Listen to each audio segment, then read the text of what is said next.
As soon as I got my car, that was like the first thing I signed up for. I signed up for, I signed up for Uber first, and I started doing that while waiting to get approved for Lyft. The most gig work I do is pit orchestras for musicals, studio sessions, some subbing for bands, and bars and restaurants and that kind of stuff.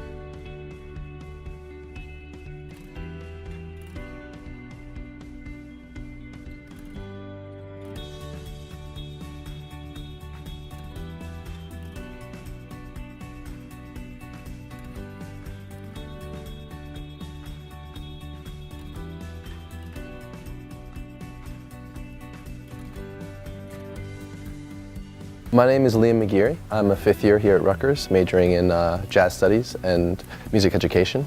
My name is Jermaine Griffith. I'm a senior at Rutgers University. I studied criminal justice and psychology. I was on the men's track and field team. And I am a freelance drummer and music teacher.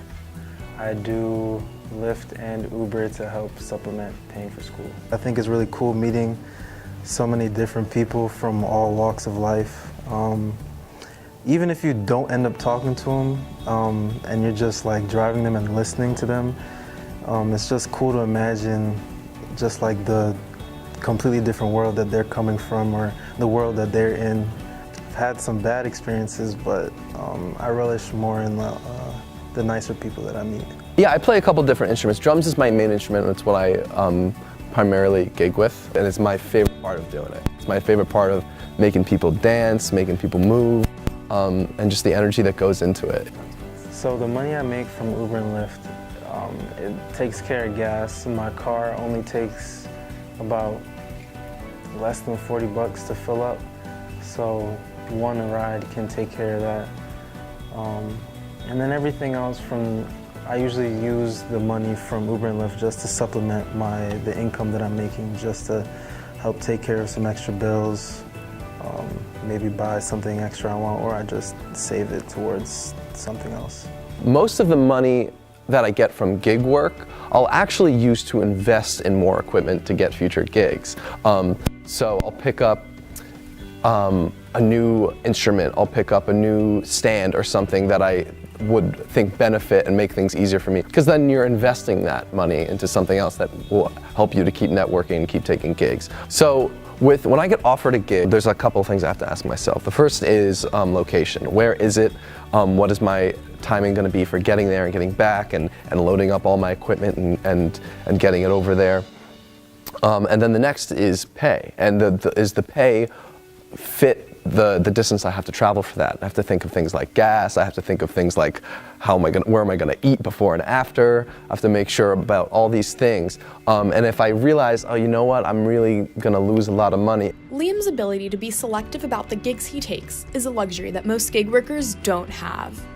Jermaine and other Uber drivers work off their rating, and their ability to continue working can be compromised if they don't accept a high majority of the rides they're alerted of. This blurs the line between being treated as an independent contractor or an employee, and forces them to take rides that may be inconvenient to them.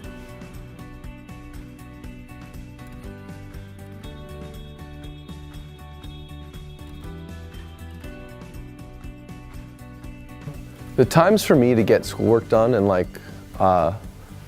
get whatever I need to get done during the day outside of actually being in class and the gig work itself is early in the mornings, waking up before class and with my breakfast or something else, just trying to get a dent into that work. And then what's cool about some of the gigs is that you'll get a lot of downtime after you show up and load. You can get out some work and get some downtime to just work on schoolwork. So I don't find it too difficult to balance, because luckily those hours serve nicely, because I'm at class during the day on the weekdays. At nights you'll have rehearsals for those, and then the weekend nights is when you have the performances. It's all about time management, just knowing which things are more important and which things to prioritize. I work in the mornings, and then since I work starting at 4:30 in the morning, after work, when I get off at 12, I want to at least take a little nap before I go back out to practice. Practice is from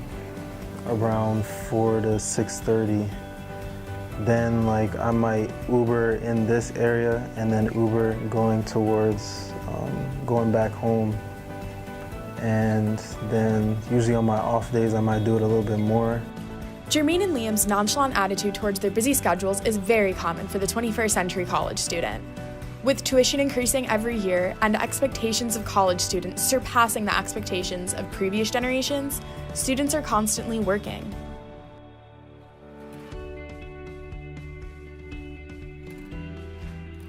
Growing up, I was always the fastest kid in whatever sport I was doing. My favorite race is the 400. That's been my best race since high school. Ended up doing pretty well, found myself at Rutgers. And yeah, that led to four All-American titles. And then I do want to move to Arizona to train with this elite group for Tokyo in 2 years. So driving for Uber and Lyft does help me save up some extra money for it.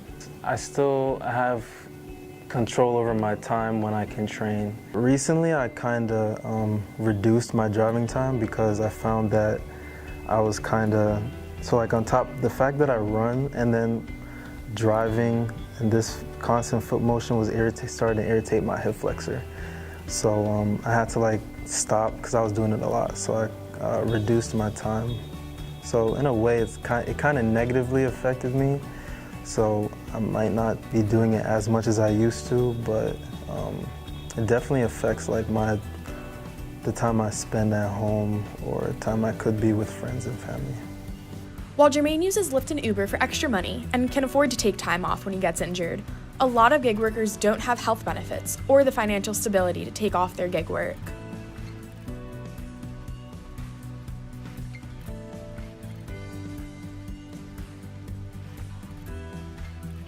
So I feel really fortunate to work in an area where I can work and kind of get an income for something that's going to help me progress in the field that I'm in. Because I think it's